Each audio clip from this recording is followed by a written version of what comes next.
Student है मेरा। साथ में बोले पढ़े नहीं पढ़ा है मैं इसको। इस अप्रोच लेके जाना पड़ेगा आपके पास आने के लिए अप्रोच लेकर पूरा चलेगा। हमारे एनजीओ प्रकोष्ठ के प्रदेश संयोजक श्री सुरेश पाटनी जी और ओबीसी मोर्चा के जिला अध्यक्ष श्री और पैनलिस्ट श्री प्रदेश संयोजक जी भी हमारे सामने उपस्थित हैं।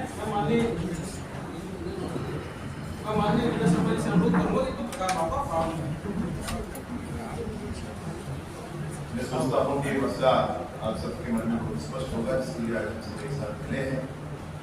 भाजपा की और मैं सोचता हूँ कि भारतीय जनमानस की पीड़ा है जो आप सबके सामने रखने की आवश्यकता है। वो सैम होंगे, मैं अब शेम कहता हूँ, वो शेम पित्रोदा, और मैं उनके लिए शेम भी कह सकता हूँ। चमड़ी के आधार पर भारतीयों को आज गाली दी है उन्होंने, और इस तरह से अनेक घटनाएं हैं जिससे पूरी कांग्रेस जुड़ती है, जिससे वो भी जुड़ते हैं। कांग्रेस के किसी हिडन एजेंडे को ही आगे लाने के लिए उनको बोलना होता है, टेस्टिंग करते हैं शायद कि क्या प्रक्रिया आ रही है। इसी तरह से आज जो विषय जिस पर हम बात कर रहे हैं, आप सोचें आज के युग में उन्होंने फिर से वो बात याद दिला दी जब हमारे मुखिया, हमारे नेता महात्मा गांधी जी को दक्षिण अफ्रीका में सिर्फ इसलिए नीचे उतार दिया गया था क्योंकि उनकी चमड़ी का रंग अलग। अभी सब भारतीय हैं, ये बात समझना पड़ेगा। अभी हमारी पार्टी है भारतीय जनता पार्टी, जो 2047 के भारत की कल्पना कर रही है। कल्पना में है कि आगे कैसे बढ़ा जाए, कैसे समूचे देश को ले जा करके विश्व के मानचित्र पर सबसे ऊपर उठाया जाए, कैसे सशक्त भारत बनकर सामने आए। और एक तरफ ये है जो अब भी वही राष्ट्रीय भेद के आधार पर राजनीति करना चाहते हैं। कहते हैं कि पूर्व के लोग ऐसे हैं, पश्चिम के लोग ऐसे हैं, दक्षिण के लोग ऐसे हैं, उत्तर के लोग ऐसे हैं। ये नहीं दिखता है कि उत्तर में समुद्र से हिमालय दक्षिणम और उत्तर से दक्षिण तक भारत एक है और हम सब भारत की संतति हैं, ये उनको नहीं दिखता है। मैं आज भी और आप सबके सामने भी और सबसे इस बात को कहना चाहता हूं, उत्तर पूर्व से भारत जुड़ा हुआ है। महाभारत काल में भी वर्णन क्षेत्र का है हमारे पास, और हर विषय पर नहीं, मतलब आज के युग में इस तरह की बात करना और उसके लिए किसी बात का तर्क देना, मैं सोचता हूँ कि वो भी बेईमानी है, किसी तर्क की आवश्यकता नहीं है। उन्होंने जो कहा है उनको माफी मांगना चाहिए। तो अभी स्वांग चल रहा है इस्तीफा देने का, निष्कासन का, निलंबन का। आजीवन निष्कासन कर सकती है कांग्रेस अगर उनका, तो बोले कांग्रेस आजीवन निष्कासन। इससे कम में मैं सोचता नहीं हूँ कि भारत का जनमानस कहीं मानने वाला है। मैं नहीं सोचता हूँ कि भारत का जनमानस कहीं संतुष्ट होने वाला है, कहीं माफ करने वाला है कांग्रेस को। चाहे कांग्रेस की अपनी बात हो, तो नेहरू जी ने कहा था कि मैं एक्सीडेंटल हिंदू, ये हम सबके बीच बहुत स्पष्ट है मामला। अभी एक्सीडेंटल हिंदू क्या होता है भाई, लेकिन उन्होंने कहा था उनको हिंदू होना पसंद नहीं था, उनको अन्य कुछ होना पसंद था। ऐसे ही राम मंदिर का मसला आया था, राम मंदिर के मसले पर भी ऐसी बातें हुई थी। भगवान राम ने कहा गया, भगवान राम के विषय पर, राम मंदिर के विषय पर जाने का शेम पित्रोदा ने ये कहा था कि राम मंदिर और रामनवमी इन बातों से सरोकार नहीं है मेरा, और ये मुझे पीड़ा देती है, मुझे परेशान करती है, इनका ही कहना था। मैं आपके सामने उदाहरण पूर्वक कहना चाहता हूँ कि कोई व्यक्ति है, उसको आप बड़ा बंगला दे दें, बड़ी गाड़ी दे दें, पहनने को अच्छे कपड़े दे दें, खाने को अच्छा भोजन दे दें, और हर महीने में 2 लाख रुपया दें, और कहें कि चौराहे पर तुमको 2 जूते मारेंगे सुबह से, बाकी तुम जियो अपने। कोई स्वीकार करेगा? रोटी, कपड़ा और मकान, यही जीवन नहीं हो जाता है कि हम इंसान हैं। स्वाभिमान भी जीवन होता है, हम इंसान हैं, विचार भी जीवन होते हैं, हम इंसान हैं, हमको परस्पर सहयोग जीवन में करना होता है। इसी तरह से मैं कहता हूँ कि भारत के संदर्भ में बाबर ने आकर के हमारे आराध्य भगवान राम के मंदिर को तोड़ा था, और जब वो मंदिर तोड़कर यहाँ पर तोड़ा था, उसके बाद गांव गली गली भगवान के पूजा और रामायण हुआ करते थे, परंतु भगवान का उचित स्थान उनको मिला नहीं। हम भगवान का क्या माने, हमारी भावनाओं को उचित स्थान नहीं मिला, और भगवान का मंदिर बनने से मेरा स्वाभिमान तुष्ट हुआ, मेरे भावनाओं को उचित स्थान मिला। मैं भारत का हूँ, मैं कहाँ जाऊँगा दुनिया में, मैंने इंग्लैंड या बेंगलोर मंदिर बनाने की बात नहीं की। तो इस तरह भगवान की भी आलोचना करने वाले शैव विद्रोधा, इन्होंने फिर से एक बार कहा है, जैसे नस्ल भेद के बारे में बात की है, निंदनीय है, मैं उसको रिपीट भी नहीं करना चाहता। इन्होंने जिस तरीके से अमेरिका के तर्ज पर भारत में भी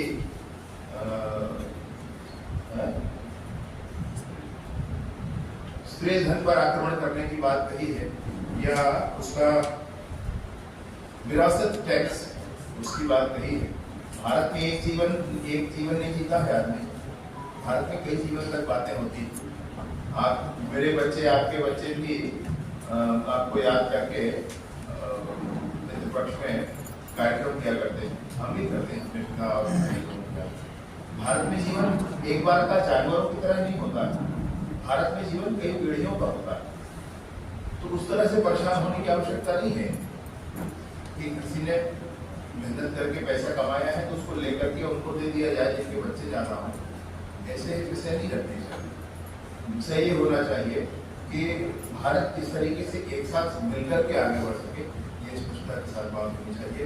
मैं आप सबके माध्यम से ये जरूर कहना चाहता हूँ कि कांग्रेस की मोहब्बत की दुकान में हर जगह नफरत का सामान बिक रहा है। ये मोहब्बत की दुकान नहीं है, नफरत का सामान बेच रहे हैं। दक्षिण भारत में भी कोई अलग देश बनाने के लिए जिस व्यक्ति ने कहा, उसको कांग्रेस ने टिकट दे रखा है लोकसभा। जेएनयू में भारत विरोधी नारे लगाए जाते हैं, वो लोग भी जाकर के कांग्रेस में शरण पाते हैं। हेमंत करकरे जैसे शहीद, उनके बारे में भी शैव विद्रोधा ने कहा कि वो गोली से नहीं मारा। ये इन्होंने कहा, याद करने की आवश्यकता इसलिए पड़ रही है कि एक व्यक्ति ने जीवन में क्या क्या कहा। जब उन सारी बातों को लेकर के आप चर्चा करेंगे तो बातों में स्पष्टता आती है। हमारे सैनिकों के द्वारा किया गया सर्जिकल स्ट्राइक, एयर स्ट्राइक, इस पर भी प्रश्न लगाया गया था राहुल गांधी और सभी के द्वारा। जबकि इमरान खान का वीडियो मेरे फेसबुक पोस्ट पर अब भी है। इमरान खान का वीडियो था जिसमें उसने कहा था कि वो कितना खतरनाक हमला था, वैसा हमला फिर हो सकता है। ऐसा वो बात कश्मीर के लोगों के साथ बैठकर मीटिंग में कह रहा है। अब इमरान खान तो मान रहा है, लेकिन ये नहीं मान रहे कि बिल्कुल वैसा ही है जैसे कि कांकेर में हुए 29 नक्सलियों के ढेर हो जाने के बाद, उस ऑपरेशन के बाद भूपेश बघेल जी ने कहा कि फर्जी है। जबकि 18 अप्रैल को नक्सलियों ने ही 29 लोगों की सूची पूरी जारी करके यह कहा कि हमारी तरफ से ये बिल्कुल वैसे ही आप देखेंगे तारका में पूरा मिला हुआ दिखेगा, यहाँ से लेकर के शैव विद्रोधा तक, ये शैव विद्रोधा तक सब कुछ मिला हुआ दिखेगा। मैं आपसे निवेदन पूर्वक यही कहना चाहता हूँ कि भारत की जनमानस की इस पीड़ा को आप जरूर स्थान दें, इस विषय को आगे बढ़ाएं। मैं मूलतः इस पूरे विषय पर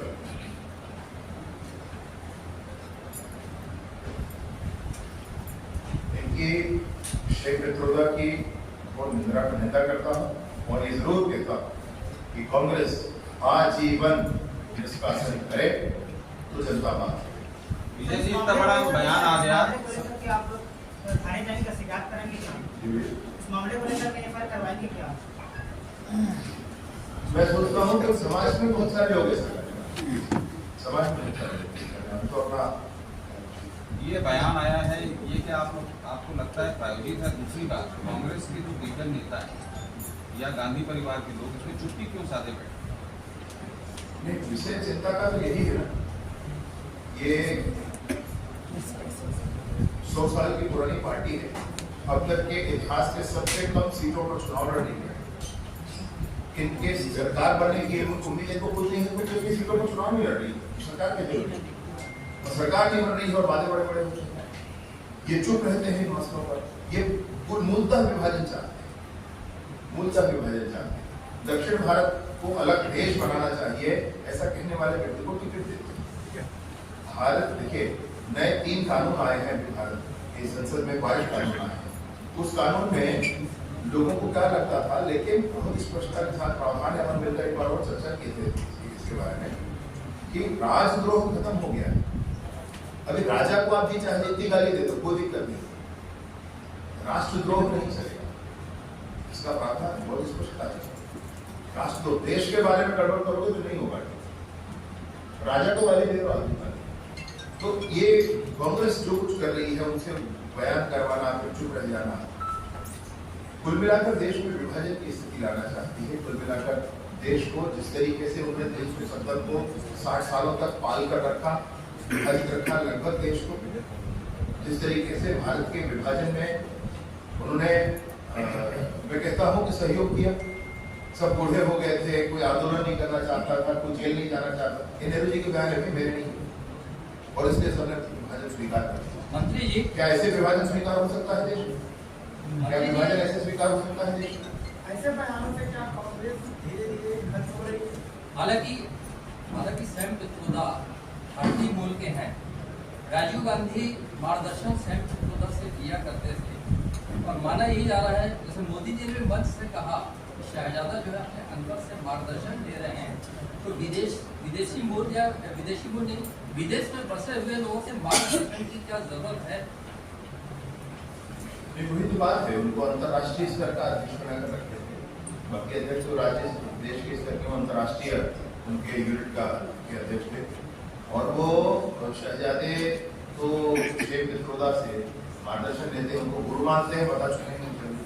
सर, प्रधानमंत्री के आर्थिक सलाहकार परिषद ने एक रिपोर्ट जारी की है कि हिंदुओं की संख्या 7.8% घट गई है और मुस्लिमों की बढ़ गई है।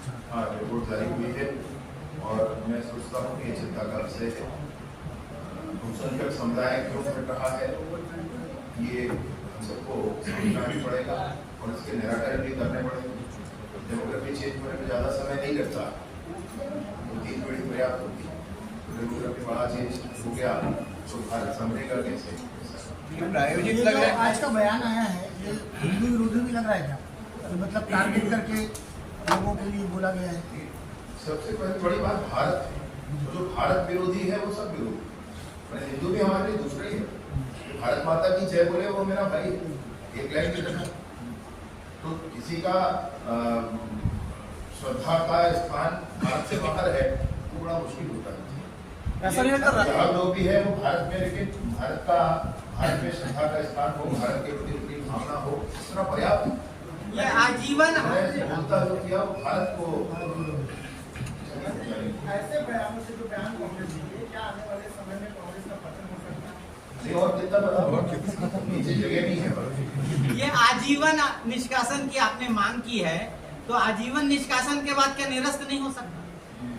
नहीं, ये हमारी मांग है। अगर वो दृढ़ता से इस पर कायम होते हैं, आगे बढ़ते हैं और कभी वो निरस्त करेंगे तो हम मान लेंगे कि उन्हें वापस कर दिया। ये निष्कासन जो हुआ है इससे आप संतुष्ट नहीं? कहाँ हुआ है? इस्तीफा स्वीकार हो गया है। इस्तीफा दिया है, फिर से ले लिया जाएगा। पुरानी ऐसी कितनी घटनाएं हैं, चुनाव के बाद ले लेते हैं। ऐसा नहीं लगता कि राजनीति में दो समुदाय को लेकर कांग्रेस का हमेशा आरोप रहा है कि हिंदुओं का समर्थन करते हैं एक समुदाय का, आप लोग लगाते हैं कि इन लोग मुस्लिमों का समर्थन, एक दो समुदाय को लेकर राजनीति नहीं हो रही देश में, ऐसा देखने को आ रहा है, राजनीतिकरण हो रहा है।